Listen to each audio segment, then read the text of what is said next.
शेतकरी कुटुंबाला मारहाण केल्याप्रकरणी सतीश भोसले उर्फ खोक्या हा सध्या बीडच्या न्यायालयीन कोठडीमध्ये आहे आणि सध्या आपण पाहू शकतो की सतीश उर्फ खोक्या भोसले याला आता सामाजिक वनीकरण आहे वन विभाग जे आहे त्यांनी ताब्यात घेतल्याचं आपल्याला पाहायला मिळते।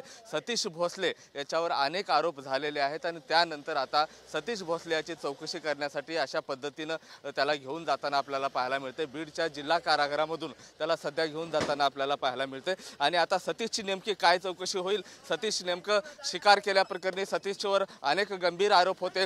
सतीश नेमकं खरोखरच त्यांनी त्या हरणाची शिकार केली होती का, या सगळ्या गोष्टीची जी चौकशी आहे आता वन विभाग करताना आपल्याला पाहायला मिळते। इथून आता सतीश भोसले याला वन विभागाच्या कार्यालयात घेऊन जाण्यात येईल आणि त्या ठिकाणी गेल्यानंतर त्याची जी चौकशी आहे चौकशी करण्यात येईल। चौकशीअंती नेमकं सतीशवर काय आरोप आहेत, सतीश या आरोपाबद्दल सतीश काय नेमकं सांगू शकतो हे आता थोड्याच वेळात कळणार आहे। मात्र सर्वात महत्त्वाची मोठी बातमी म्हणजे सतीश भोसले याला पुन्हा एकदा आता वन विभागानं ताब्यात घेतलेला आहे। कॅमेरा पर्सन आप्पासाहेब मोहरकरसह मी महेंद्रकुमार मुधोळकर, TV9 मराठी, बीड।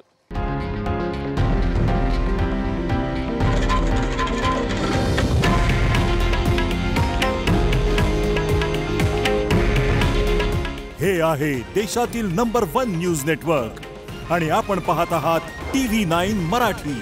काळजी तुमची, हित महाराष्ट्राचं।